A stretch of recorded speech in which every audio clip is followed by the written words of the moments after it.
শায়েখ ডক্টর মিজানুর রহমান আজহারি সাহেবের একটি বক্তব্যকে কেন্দ্র করে আমি আরেকটি বক্তব্য দিয়েছিলাম এবং সেই বক্তব্যকে সহ্য করতে না পেরে একজন ব্যক্তি আমাকে গতকালকের টেলিফোনে হুমকি প্রদান করেছিলেন যে আয় ঢাকা শহরে আয় দেখিয়ে দিবে এবং আরও উচ্চবাচ্য অনেক অকথ্য ভাষার গালিগালাজ আপনারা শুনেছেন, যেটা আমি রিপিট করতে চাই না। কে যেন আজহার নাকি মাসার একজন আছে, ভাইরে রাজনীতি করবেন স্বনামে আসে, আড়াই লাখ লাগে রাজনীতি করেন জামাতে। আসসালামু আলাইকুম প্রিয় দর্শক, স্ক্রিনে থাকা ভিডিওটা ইতিমধ্যে আপনারা দেখতে পেরেছেন। প্রিয় দর্শক, আজকের ভিডিওটা খুবই গুরুত্বপূর্ণ, খুবই ইম্পর্ট্যান্ট একটা ভিডিও। আপনারা ইতিমধ্যে জানতে পেরেছেন যে মিজানুর রহমান আজহারি আমাদের দেশে এসেছেন এবং তিনি এই দেশেরই নাগরিক। মিজানুর রহমান আজহারি হুজুরকে আপনারা অবশ্যই চিনেন। তিনি একজন বড় মাপের আলেম, একজন পার্সন। তিনি খুব সুন্দর বয়ান করেন, ওয়াজ মাহফিল করেন এবং মানুষদেরকে ইসলাম প্রচার করেন। তো তিনি যশোরে একটা মাহফিলে কিছুদিন আগে গিয়েছেন, সেখানে গিয়ে একটা কথা বলেছেন, একদল খেয়ে গিয়েছে আরেক দল খাওয়ার জন্য বসে আছে। এই কথার প্রেক্ষিতে বিএনপি নেতাকর্মীরা অনেক রাগ করে এবং তার উপরে রাগান্বিত হয়ে বিভিন্নভাবে বিভিন্ন নেতাকর্মী বিভিন্ন ধরনের কথা বলছে। আজকের এই ভিডিও জুড়ে সমস্ত ঘটনা আপনারা শুনতে পারবেন। ইতিমধ্যে এই ভিডিওটার ভিতরে অনেক ভিডিও ফুটেজ আছে, যেটা আপনারা দেখলে বুঝতে পারবেন যে মূল ঘটনা কী।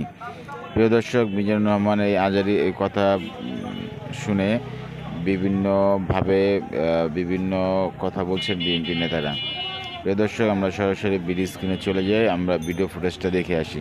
শায়েখ ডক্টর মিজানুর রহমান আজহারি সাহেবের একটি বক্তব্যকে কেন্দ্র করে আমি আরেকটি বক্তব্য দিয়েছিলাম এবং সেই বক্তব্যকে সহ্য করতে না পেরে একজন ব্যক্তি আমাকে গতকালকের টেলিফোনে হুমকি প্রদান করেছিলেন যে আয় ঢাকা শহরে আয় দেখিয়ে দিবে এবং আরও উচ্চবাচ্য অনেক অকথ্য ভাষার গালিগালাজ আপনারা শুনেছেন, যেটা আমি রিপিট করতে চাই না। গতকালকে থেকে আপনাদের অনেক ভালোবাসা পেয়েছি, আন্তরিকতা পেয়েছি, আপনাদের সবাইকে ধন্যবাদ। অনেকেই জানতে চেয়েছেন যে আসলে বিষয়টা কি ঘটেছে। বিষয়টা কিছুই নয়, বিষয়টা হচ্ছে এমন যে এদেশে ধর্মভিত্তিক মানুষের পক্ষে কথা বলা, ইসলামের পক্ষে কথা বলা কিংবা ন্যায়ের পক্ষে কথা বলা, এটা যেন যুগে যুগে যেমন ছিল এখনও তেমনই আছে। কথা বলার কোনো অধিকারই মনে হচ্ছে নাই। আপনারা জানেন যে সাম্প্রতিক সময়ে শায়েখ ডক্টর মিজানুর রহমান আজহারি বাংলাদেশে এসেছেন। দীর্ঘ প্রায় 5 বছর পরে, ফেসিবাদের পতনের পরে স্বাধীন দেশে এসে 8টি বড় বড় মাহফিলের অংশ হিসেবে 2টি মাহফিলে তিনি অংশগ্রহণ করেছেন। একটি কক্সবাজারে অংশগ্রহণ করেছেন, পেকুয়াতে, এবং আরেকটি অংশগ্রহণ করেছেন যশোরে। এবং এই যশোরের মাহফিল এবং পেকুয়ার মাহফিল দুটোতেই আমি নিজ ইচ্ছায় স্বপ্রণোদিত হয়ে জনতার কাতারে সামিল হওয়ার জন্য আজহারি সাহেবের মাহফিলকে সমর্থন জানিয়ে উপস্থিত হয়েছি এবং বক্তব্য রাখার সুযোগ পেয়েছি। সেজন্য সবাইকে ধন্যবাদ, কর্তৃপক্ষকে ধন্যবাদ। আপনারা জানেন আমার সেই বক্তব্য থেকেই একটি গোষ্ঠী যে কোনো মূল্যে আমার কণ্ঠ রোধ করার জন্য উঠে পড়ে লেগেছে। তারা চায় না আমি স্বাধীনভাবে কথা বলি, কারণ যেটা শেখ হাসিনা চায়নি সেটা এখনও অনেকেই হয়তো চায় না।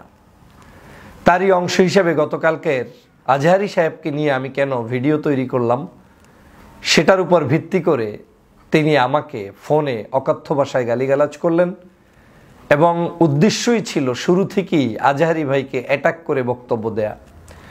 যদি ব্যক্তিটি আমাকে, আমার দল, আমার পরিবার, আমার সামাজিক স্ট্যাটাস কিংবা রাজনৈতিক বিষয়াদি নিয়ে কথা বলতেন, হয়তো আমার জবাবের মাত্রাটা ভিন্ন থাকতো। কিন্তু যখন আমি দেখেছি যে ব্যক্তি আক্রমণটা শুরু করেছেন আজহারি ভাইকে কেন্দ্র করে এবং আজহারি ভাইকে কেন্দ্র করে আমি কেন কথা বলছি এবং সেটা কেন বলছি, সে কারণে আমি কি করি কি করি না, আমার পরিচয় কি, সেটা নিয়ে যখন প্রশ্ন তুলেছেন তখন স্বভাবতই তাকে আর ছেড়ে দেওয়ার সুযোগ ছিল না। আমার কাছে মনে হয়েছে তিনি দিব্যি আমাকে হুমকি দিয়েছেন। তিনি আমার জন্য যে কোনো ধরনের থ্রেড হিসাবে আমার জন্য কাজ করছেন। তিনি আমাকে ক্ষতিগ্রস্ত করতে পারেন এবং সেটা করতে পারেন শুধুমাত্র আমি কেন ডানপন্থী ইসলামী মূল্যবোধে বিশ্বাসী মানুষদেরকে প্যাট্রোনাইজ করি কিংবা তাদের সাহায্য করি, তাদের পাশে থাকি, সে কারণেই তার গায়ের ভিতরে জ্বলন্তি উঠেছে। না হয় কোনো ভদ্র মানুষের পক্ষে রাজনৈতিক যত মতনৈক্য থাকুক, কোনো অবস্থাতেই একজন ইসলামিক স্কলারকে নিয়ে সরাসরি আরেকজন রাজনৈতিক কর্মীকে প্রশ্ন করে একেবারে হীনমন্যতার পরিচয় দেওয়ার কোনো যৌক্তিকতা নেই। বলতে পারেন যে এই ধরনের বক্তব্যকে আপনি কিভাবে দেখছেন, আপনি তো অনেক সময় আমাদের সাথে ছিলেন, আছেন, কথা বলার অনেক ঢং রং আছে, কিন্তু কথা বলার ধরনে মনে হচ্ছে যে তিনি আমাকে পেলে মনে হয় খেয়ে ফেলবেন। আমি স্পষ্ট করে বলতে চাই, গত প্রায় 16 বছরই নির্যাতনের শিকার ছিলাম, আর 6 বছর দেশের বাহিরে ছিলাম। ফেসিবাদকে নিজের চোখের সামনে দেখেছি, আওয়ামী লীগের সকল অত্যাচার সহ্য করেছি, বিদেশে পর্যন্ত সুস্থ সুন্দরভাবে থাকতে পারিনি শুধু ন্যায় কথা বলার কারণে, অন্যায়ের বিরুদ্ধে কথা বলার কারণে। আজও বাংলাদেশে আমার কণ্ঠ আমার জায়গা থেকে সর্বোচ্চ উঁচু রাখবো, থাকবে ইনশাআল্লাহ। সেটা কেউ বন্ধ করার কোনো দুঃসাহস দেখালে বরং তাদের কণ্ঠ বন্ধ হয়ে যাবে, আমার কণ্ঠ চলমান থাকবে। আমি ধর্মের পক্ষে কথা বলবো, আমি সত্যের পক্ষে কথা বলবো, আমি ইসলামের পক্ষে কথা বলবো। এটা তো আমার আইডেন্টিটি, এটা তো আমার ক্রাইসিস হওয়ার কথা না। আমি দল করব, দল করতে গিয়ে তো আমি ধর্ম বিদ্বেষী হব না, ধর্ম বিরুদ্ধাচরণ করব না, বরং দলকে আমার এই ধর্মীয় অনুশাসন, ধর্মীয় ব্যক্তিত্বদেরকে সম্মান করা শিখাবো, শ্রদ্ধা করা শিখাবো, দলের সাথে তাদের একটা লিঙ্ক আপ তৈরি করে দিব, সম্পর্ক তৈরি করে দিব। আপনারা দেখেছেন আমি একটি দল করি, কিন্তু এই দলের বাহিরেও বাংলাদেশের সার্বজনীন সকল দলের মানুষদের সাথে আমার একটি সুসম্পর্ক রয়েছে, ওঠা বসা রয়েছে সকল দলের সাথে। আওয়ামী লীগ ব্যতীত বাংলাদেশের সকল রাজনৈতিক দলের সাথে একটি সুসম্পর্ক অব্যাহত আমি রেখেছি। আমার কনসেপ্ট ছিল শেখ হাসিনার বিরুদ্ধে সবাই কিন্তু ঐক্যবদ্ধ ছিলাম, এবং শেখ হাসিনা জুলুম করেছে যাদেরকে, তারাই আমার কাছে মজলুম, তাদের পাশে আমার দাঁড়ানো এটা আমার ইমানি দায়িত্ব। লোকটা আমার দল না করলেও যেহেতু হাসিনা তাকে দুর্বল করেছে, জুলুম করেছে, ফাঁসি দিয়েছে, নির্যাতন করেছে, অত্যাচার করেছে, জেলের মধ্যে বন্দি রেখেছে, ওই লোকের পক্ষে আমাকে কথা বলা এটা আমার নৈতিক দায়িত্ব। আমি সেই জায়গা থেকে কথা বলছি। আমি শুধু আজকে নয়, যখন দীর্ঘ গত প্রায় 6 বছরের বিভিন্ন সময়ের অসঙ্গতি আওয়ামী লীগের দেখেছি, সেই সময় আওয়ামী লীগের যতটা কথা বলেছি, তার পাশাপাশি আমাদেরও মধ্যে যদি কেউ কোনো ধরনের যেটা আমার কাছে অপছন্দনীয় হয়েছে সেটার প্রতিবাদও আমি করেছি। এমনকি নিজ দলের বাহিরে গিয়েও বহু নির্যাতিত মানুষের পক্ষে দাঁড়িয়ে বক্তব্য দিয়েছি, শুধুমাত্র আমার ব্যক্তিগত চেতনার জায়গা থেকে। তাহলে আজকে স্বাধীন বাংলাদেশ হওয়ার পরে আমি কার কথায় আমার বক্তব্য বন্ধ রাখবো? আবার তো শায়েখ আজহারির ইস্যু নিয়ে, তারপর বাংলাদেশের বিভিন্ন ইসলামিক স্কলারদের ইস্যু নিয়ে, 116 জন আলেমের তালিকা শেখ হাসিনা করেছিল সেই ইস্যু নিয়ে আমি তো সবার আগে রাজপথে ছিলাম, আমি তো কথা বলেছি। কই, কেউ তো তখন আমার এই বক্তব্যের প্রতিবাদ করার দুঃসাহস পাননি। তাহলে আজকে কোত্থেকে আপনি শায়েখ ডক্টর মিজানুর রহমান আজহারি সাহেবের বক্তব্যের উপরে আমি বক্তব্য দিয়েছি কেন, সেই প্রশ্ন তোলার সাহস আপনাকে কে দিয়েছে? আমি বাংলাদেশের জনতার কথা বলবো, আমি বাংলাদেশের জনগণের কথা বলবো। আপনারা নিশ্চয়ই জানেন যে বাংলাদেশের সর্ববৃহৎ দল বিএনপি, এই বিএনপির বর্তমানের একটি সংস্কার কার্যক্রম চলছে 31 দফা। এই 31 দফা কার্যক্রমের মধ্যে আপনার একটি দফা তাদের প্রণয়ন করা আছে। সেই দফাটা যদি আপনি শোনেন তাহলে বুঝবেন যে আমি কোন সঠিক পথে আছি না অন্য মানুষরা সঠিক পথে আছে। 31 দফার 6 নম্বর দফায় আছে আস্থা ভোট, অর্থ বিল, সংবিধান সংশোধনী বিল এবং রাষ্ট্রীয় নিরাপত্তায় প্রশ্ন জড়িত এমন সব বিষয় ব্যতীত অন্য সব বিষয়ে সংসদ সদস্যদের স্বাধীনভাবে মতামত প্রদানের সুযোগ নিশ্চিত করার লক্ষ্যে 70 অনুচ্ছেদ সংশোধনের জন্য তারা পরীক্ষা নিরীক্ষা করে দেখবেন এবং বিবেচনা করবেন। তাহলে আমার দল কত উদার, তিনি 70 নম্বর অনুচ্ছেদ পর্যন্ত মুক্ত স্বাধীনতার জন্য, মানে যারা সংসদ সদস্য হবেন তাদেরকেই এই আইন থেকে বাহিরে রাখবেন যাতে তারা স্বাধীনভাবে বক্তব্য দিতে পারে। তো আপনি আমি এখন পর্যন্ত তো সংসদ সদস্যই না, একজন সাধারণ কর্মী হিসাবে আমি আমার ধর্মীয় স্কলারের পক্ষে মতামত দিব, আমি আমার বাংলাদেশের স্বাধীনতা সার্বভৌমত্বের পক্ষে আমার একটা সুচিন্তিত মতামত দিব, তাতে তো কারো জ্বলন্তি হওয়ার কথা না। যেমনটা আজকে অনেকে অনেক বক্তব্য দিচ্ছেন পক্ষে কিংবা বিপক্ষে, সমস্যা তো কিছু নেই। যারা দিচ্ছেন তাদেরকে ওয়েলকাম, আমি যেটা দিচ্ছি সেটাকেও ওয়েলকাম জানানোর মানসিকতা থাকতে হবে। কিন্তু কোত্থেকে কোন হনুরে এসে আপনি দলকে ক্ষতিগ্রস্ত করছেন, দেশকে ক্ষতিগ্রস্ত করছেন, আবার আমাকে বক্তব্য দিতে দিবেন না, এটা জাতি কোনোভাবে মেনে নেয়নি, যার প্রমাণ গতকালকে থেকে দেখেছেন। আমি শুধুমাত্র দেশের স্বার্থে, জাতির স্বার্থে এই বিষয়গুলো নিয়ে নতুন করে আর কথা বলতে চাই না। কিন্তু যেই ভদ্রলোকটি এই অপকর্মটি করেছেন, শিক্ষা নিয়ে নিন যে কখনো স্পর্ধা দেখাবেন না ডক্টর ফয়জুলকে ইন্টারাপ্ট করার অ্যাবাউট মাই টকিং। আমি কি বলবো কি বলবো না সেটা নিয়ে কারো কোনো অধিকার এই বাংলাদেশের নেই। যদি সেটা করেন তাহলে গতকালকের আমি টেলিফোনে যে জবাব দিয়েছি ওটাই আমার প্রতি উত্তর। আমি বাংলাদেশে আছি, আমি ঢাকা শহরে আছি, আমি বাংলাদেশেই থাকবো, আমি বাংলার জনগণকে নিয়ে এই কথা বলবো। কারো অধিকার নাই আমার কণ্ঠ রোধ করে নতুন কিছু শিখিয়ে দেয়ার। প্রিয় সহযোদ্ধা ভাইরা, বাংলাদেশ এই দেশের ধর্মপ্রাণ মুসলমানদের দেশ। আমাদের মধ্যে অনৈক্য থাকবে, বিভাজন থাকবে, বিভিন্ন ধরনের কথাবার্তা থাকবে, কিন্তু আমাদেরকে ঐক্যবদ্ধ হতে হবে। ইসলামের বিরুদ্ধে কোনো ষড়যন্ত্র মেনে নিব না। ধর্মীয় স্কলারদেরকে স্বাধীনভাবে মত প্রকাশ করতে দিব। তাদেরকে নিয়ে কারো কোনো বাজে মন্তব্য আমরা সহ্য করব না। আমরা দল করব, রাজনীতি করব, সব করব, কিন্তু আমাদের মাথার তাজদেরকে আমরা সম্মান করব। সেই জায়গায় কোনো ধরনের ছাড় দেয়া হবে না ইনশাআল্লাহ। প্রিয় ভাইরা, আপনারা জানেন যে এই মুহূর্তে বাংলাদেশের একটি গভীর ষড়যন্ত্র চলছে। সেটা হচ্ছে বাংলাদেশের যারাই সত্যের কথা বলবে, ধর্মের কথা বলবে, ইসলামিক বিষয়গুলো নিয়ে কথা বলার চেষ্টা করবে, তাদেরকেই যে কোনো না যে কোনো ট্যাগ লাগিয়ে তারপরে উপস্থাপিত করা হয়। জন্মের পর থেকে এখন পর্যন্ত আমি একটাই দল করি, এবং সেই দলটা থেকে আমি 2018 সালের নির্বাচনে মনোনয়ন প্রত্যাশী। শুধুমাত্র আপনারা জানেন যে বাংলাদেশের একজন অনৈতিক ব্যক্তি, যিনি ইতিমধ্যেই বাংলাদেশে বিতর্কিত হয়েছেন, ব্যারিস্টার শাহজাহান ওমর বীরুত্তম, যিনি আওয়ামী লীগের সাথে আতাত করেছেন, সেই আসনের আমি একজন প্রার্থী। শাহজাহান ওমর ছিলেন বিধায় 18 সালে আমাকে নমিনেশন থেকে দেওয়া হয়নি, কিন্তু আমার বিশ্বাস এই আসনটি আমার। এই আসনে আমি নির্বাচিত হব ইনশাআল্লাহ, এবং দলমতের ঊর্ধ্বে উঠে জনতা আমার পক্ষে থাকবে। কিন্তু একটি মহল অসহ্য হয়ে যাচ্ছে, যদি আমি ঢুকে যাই সংসদে কিংবা আমি ঢুকে যাই এই দলের ভালো কোনো জায়গায়, তাহলে তাদের এই যারা দলটাকে বিভিন্নভাবে বিভিন্ন ধরনের ষড়যন্ত্রের মধ্যে রেখে পার্শ্ববর্তী দেশের দালাল বানাতে মরিয়া হয়ে উঠেছে, তাদের হয়তো কোণঠাসা মনোভাব চলে আসবে।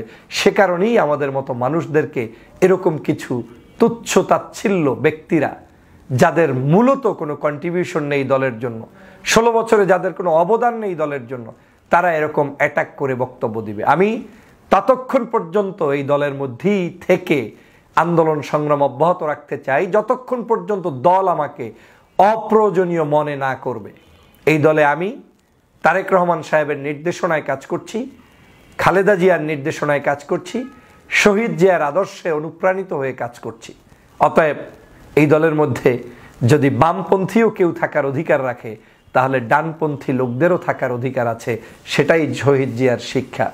প্রিয় বন্ধুরা আমার, আমি বাংলাদেশের মানুষের যে ভালোবাসা পেয়েছি, সেই ভালোবাসা সকল দলের উপরে, মতের উপরে, রাজনীতির উপরে, সব কিছুর উপরে। অতএব এর চেয়ে বড় কোনো প্রাপ্তি নেই। দেশের প্রয়োজনে আমাকে যদি কোনো বড় সিদ্ধান্তও নিতে হয়, আমি সে সিদ্ধান্ত নিতেও প্রস্তুত আছি। আমার এমপি মন্ত্রিত্ব বড় কথা নয়, আমার দেশ, আমার দেশের মানুষ, তাদের পাশে আমি প্রয়োজনে নিউট্রাল জায়গা থেকে ভূমিকা পালন করে হলেও দেশের মানুষের সাথেই থাকব। এটাই আমার কমিটমেন্ট। এটা শুরু থেকে বলেছি, আজও বলছি, ভবিষ্যতেও বলবো। অতএব দলবাজি করতে গিয়ে কোনো ধর্মভিত্তিক মানুষের বিরুদ্ধাচরণ আমার মুখ থেকে যেন না হয়, আল্লাহ যেন সেই তৌফিক আমাকে দেয়। আমিন। সবাই দোয়া করবেন, ভালো থাকবেন, সুস্থ থাকবেন। আল্লাহ হাফেজ। কে যেন আজহার নাকি মাসার একজন আছে, ভাইরে রাজনীতি করবেন স্বনামে আসে, আড়াইলে আপনার রাজনীতি করেন, জামাতে জয়েন করেন, বিএনপি নাকি ভাবিয়ে রাজনীতি করে অনেক ব্যস্ত থাকে, এবারে কিন্তু ওয়াজ শোনার টাইম পায় না মনে হয়। শুনলে কিন্তু এবারে সিনার কথা অনেক দো আবার ধর্ম প্রতিমন্ত্রী ছিল যে আওয়ামী লীগের হেবাটার লোক এবার একটা মিল আছে। আমাকে দেখো বিএনপি আওয়ামী লীগ আলাদা মুদ্রা, এপিট ওইপিট না, এটি বললে কিন্তু বিপদে পড়বা, এই ঝামেলা আছে। শোনো কিসের ঝামেলা, এই মন্ত্রী কইয়া গেছে আজারি না মাজারি, এবার আবার রশ্মিকারটা কাটটা দিয়া কিতা কইছে আজার না মাজার, চিনে না মিজানুর রহমান আল আজারি নামটা কইয়া দিও, বলে বাবিয়ে কইছে, হ্যাঁ মুসলিম ভাইয়ের বউয়ে নামটা মনে রাখতেন আপনি। দেখেন আমি একটু মজা করেই বললাম এই কারণেই যে আমাদের বিএনপির খুবই সিনিয়র একজন নেতা, খুবই সজ্জন ব্যক্তিত্ব, যথেষ্ট ভালো পলিটিশিয়ান। ওই যে গতকালকে একটা কথা বলছিলাম, যখন রাজনীতি এবং ধর্ম আসে আওয়ামী লীগ বরাবরই বলতো ওয়াজের মাঠে ওয়াজ করবা তোমরা, খবরদার বলছি। একদম এরকম যে শিশু বক্তা থেকে শুরু করে অনেক বক্তারে কিন্তু জেলে ঢুকাইছিল আওয়ামী লীগ। কেন? একটাই কিন্তু অপরাধ, ইসলামের সাথে সংঘর্ষ না, ওয়াজের মাঠে প্রতিনিয়ত ঘুরাইয়া পেঁচে আওয়ামী লীগ নিয়ে কিন্তু কথা বলতো। তো এই প্রথমবারের মতন আপনার মিজানুর রহমান আল আজহারি তিনি যে কথাটা বলছেন, তিনি বলছেন আরেকটা দল বিএনপির নেতাকর্মীদের বুঝ জ্ঞান আছে, তারা বুঝে নিছে, তাদেরকেই মেনশন করছে, যার কারণে বিষয়টা তারা কিন্তু পার্সোনালি নিয়ে নিচ্ছেন, তাই না? এটা হচ্ছে বাস্তবতা। তো এখন মিজানুর রহমান আল আজহারিকে আমাদের দুলু ভাই চিনেন না, বিষয়টা কিন্তু কোথাও না কোথাও এটা আজহারির জন্য নেগেটিভ হয় নাই, আপনার জন্য হয়েছে। দ্বিতীয়ত হচ্ছে আপনি ওনার নামটা যেভাবে নিয়েছেন এটাও, কারণ বাঙালি যারা ধরেন রাজনীতি করে না তাদের কাছে ধর্ম এক আলাদা জিনিস, আর যারা আমরা রাজনীতি করি আরে রাখেন আপনার ইয়া ভাই আছে আর কি, এর বহুত কিছু কোরআন হাদিসে আছে, তো আমরা কি মানি, এডি কই আর নেডি কই না, এরকম একটা ফিলিংস আমাদের মধ্যে আছে যারা আমরা অন্য দলের রাজনীতি করি। আবার জামাতও ধর্মের জন্য রাজনীতি, এটা হচ্ছে আলাদা কৌশল, বাট দিন শেষে তাদেরও টার্গেট অন্য কিছু। এখন আজহারি হুজুরকে কি অফার দিলেন, তাই না বিএনপি নেতা, যে আড়ালে আবডালে থাকেন না। জামাত সম্পর্কে এই একটা বক্তব্য কিন্তু সঠিক, মেটিকুলাসলি কাজ করে। কে যে জামাত, কে যে বিএনপি, কে যে আওয়ামী লীগ বোঝা কিন্তু কঠিন যতক্ষণ না সামনে এসে হাজির হয় যে আসলে তিনি কোন দলের। হ্যাঁ, বিধি তুমি বলে দাও সে কার, মানে কর্মীটা কার। কারণ অনেক সময় মনে হয় যেটা ছাত্রলীগের, দেখেন কত বড় বড় পোস্টে ছিল, এই যে ঢাকা ইউনিভার্সিটির যেই ছাত্র শিবিরের সম্মত সভাপতি না কি জানি, তো এই ছেলেটা ছাত্রলীগের খুব বড় একটা পদ পদবি ছিল তার ভার্সিটিতে। আরও অনেকগুলো ছেলে আপনি দেখেন সাদ্দামের সাথে বসছে, সেলফি নিছে, এরকম কথা বলছে, কিন্তু আজকে আমরা কি দেখতে পেলাম, এই কথাটা বিএনপি বলে আড়ালে আবডালে না থেকে। অনেকে বলে যে ভাই যে পরিস্থিতি ছিল তো বিএনপির তারা তো রাজনীতি করছে, তোমরা কেন কৌশলে এক দলের ভিতরে আরেক দল ঢুকে গেছো, এখন আবার আস্তে আস্তে বের হচ্ছ, ইসলামকে এটা শিক্ষা দিছে। কয় হ্যাঁ অবশ্যই দিচ্ছে, এটা তো কৌশল। কয় তাহলে জিহাদ কোনটা, লড়াই করতে হবে, রাজপথে থাকতে হবে, যার যার বক্তব্য আছে আর কি। তো জামাত নিয়ে বরাবরই এই সমালোচনাটা কিন্তু আছে। ইভেন এবার আপনি দেখবেন এটা নিয়ে খুবই ইফেক্ট ক্রিয়েট হয়েছে যখন আমরা দেখলাম যে আমাদের শিবিরের কমিটিগুলো বিভিন্ন জায়গায় আসতেছে, সেখানে অনেক যারা কমিটিতে জায়গা পাচ্ছে অনেকেই ছাত্রলীগের রাজনীতির সাথে তারা কানেক্টেড ছিল, কিন্তু অন্তরে জামাত ছিল, মুখে জয় বাংলা, সার্জিসের মতন বঙ্গবন্ধু আমার বঙ্গবন্ধু এরকম কান্দাগাড়ি করেও কিন্তু কইয়া বড় বড় পোস্টগুলা নিছে। এখন দুলুভাই অফার করছে আর কত, পেয়ার কিয়া তো ডারনা কিয়া, না গান বলে নাই, মানে বিষয়টা ওইরকমই ছিল যে আপনি যদি জামাতকে পছন্দ করেন, জামাতকে প্রমোট করতে কিন্তু যোগ দেন দলে। অনেকে কিন্তু গতকালকে থেকে এই কথাটা বলছে। এর আগে আওয়ামী লীগে কিন্তু আজহারি হুজুরকে আপনার জামাতের প্রোডাক্ট কিন্তু সরাসরি বলে দিছে, বলছে না যেটা জামাতের প্রোডাক্ট। তো তারপরেও আমরা চাই, বি অনেস্টলি আমি আমার জায়গা থেকে বলি, আজহারি হুজুর যদি জামাতে যোগ দেন আমার ভালো লাগবে না। এখন আপনি বলবেন আপনার তো ভালো লাগবে না, নো, মাওলানা দেলোয়ার হোসেন সাইদি তিনি জামাতের লোক, আমার কাছে এটা বানতে ভালো লাগে না। আমি ওনারে দেখি একজন ওয়াজি হিসাবে। বাংলাদেশে কিছু ওয়াজি তো থাকুক ভাই উদারপন্থী, কোনো দলের দরকার নাই তো। কারণ ওই যে প্রথমে বলছি বাংলাদেশের মানুষ ধর্ম আর রাজনীতির মধ্যে আসলে রাজনীতির দিকে চলে যায়। বঙ্গবন্ধু শেখ মুজিবুর রহমানের ভাস্কর্য বানানিয়া আমি একমাত্র ইউটিউবার মনে হয় যেটা নিয়ে এক ধরনের কথা বলার সুযোগ পাইছি, বা আমি বলছি যে আমি এটার পক্ষে না, কারণ এটা হারাম, তাই না? তো আওয়ামী লীগের বাকি তারা কি এটা বুঝতো না? বুঝতো, কিন্তু কেন বলে নাই? মনে করতে এটা নিয়ে কথা বললে বিপদে পড়বে। তো বললে কি বিপদ হয় নাই? হয়েছে, আমারও হয়েছে, এটাই হচ্ছে বাস্তবতা।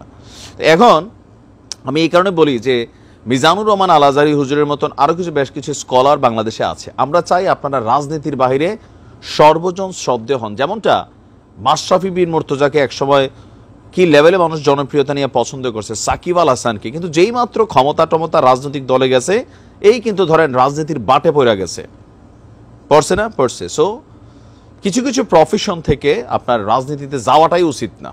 আপনি আপনার ভোট দিতে পারেন, ফাইনালি আপনার ভোটাধিকার আছে, পরিবারকে বলতে পারেন, কিন্তু প্রকাশ্যে ওয়াজের মাঠ হোক, গানের স্টেজ হোক, হ্যাঁ, বা বিনোদন জগতের আপনারা যেখান থেকে হন, যারা সর্বজন শ্রদ্ধেয়, আপনারা রাজনীতির বাহিরে থাকা উচিত। তো আজারি হুজুরকে আমরা অ্যাজ এ ইসলামিক স্কলার চাই। আপনি যেমনি আছেন এমনি, আপনারা হিন্দুরাও পছন্দ করে, মুসলিমরাও পছন্দ করে, আওয়ামী লীগও পছন্দ করে, বিএনপিও করে, জামাত করে, বিকজ একটাই কারণ, not as a politician, as a Islamic scholar. আমাদের কাছে ভালো লাগে আমাদের একজন আজহারি আছেন, কিন্তু আপনি যখন কোনো একটা নির্দিষ্ট দলের পক্ষে অবস্থান নেবেন, তখন কিন্তু আপনি আর সর্বজনের নাই, আপনি ওই দলটার। শুধুমাত্র আজহারি হুজুরের উদ্দেশ্যে না, আরও অনেকে আছেন, আমার কাছে মনে হচ্ছে এই বিষয়গুলোতে একটু তাদের কনসার্ন দেওয়া উচিত। ভালোবাসাটা সবারটা নিতে থাকেন, আপনারা কোনো দলের পক্ষে যাইয়েন না। তো দেখা যাক আজহারি হুজুর, তিনি যদিও এখন পর্যন্ত স্পষ্ট না, বাট যে তলে তলে ভালোবাসাটা একটা ক্লিয়ার স্টেটমেন্ট দিয়ে দেওয়া দরকার ওনার, তাহলে হয়তো অনেক কিছু ধোঁয়াশা কেটে যাবে। ভালো থাকুন। প্রিয় দর্শক, স্ক্রিনে থাকা ভিডিওটা ইতিমধ্যে আপনারা দেখতে পেরেছেন। ভিডিওটা খুবই গুরুত্বপূর্ণ, খুবই ইম্পর্টেন্ট ছিল। ভিডিওটা ভালো লাগলে অবশ্যই শেয়ার করে দেবেন। আপডেট ভিডিও পেতে চাইলে 9-10 মিনিটের চোখ রাখবেন এবং আপনাদের মূল্যবান মতামতগুলো কমেন্ট বক্সে দেখতে চাই। আপনাদের কমেন্টের উপর ভিত্তি করে আমি নেক্সট একটা ভিডিও বানাবো। প্রিয় দর্শক, ভিডিওটা অবশ্যই শেয়ার করে দেবেন আন্তরিকভাবে। প্রিয় দর্শক, বাংলাদেশ এবং দেশের বাইরে যে যেখান থেকে দেখতেছেন তাদের সবাইকে জানাই আন্তরিক শুভেচ্ছা, অভিনন্দন। প্রিয় দর্শক, ভিডিওটা অবশ্যই শেয়ার করে দিয়ে পাশে থাকবেন। আল্লাহ হাফেজ।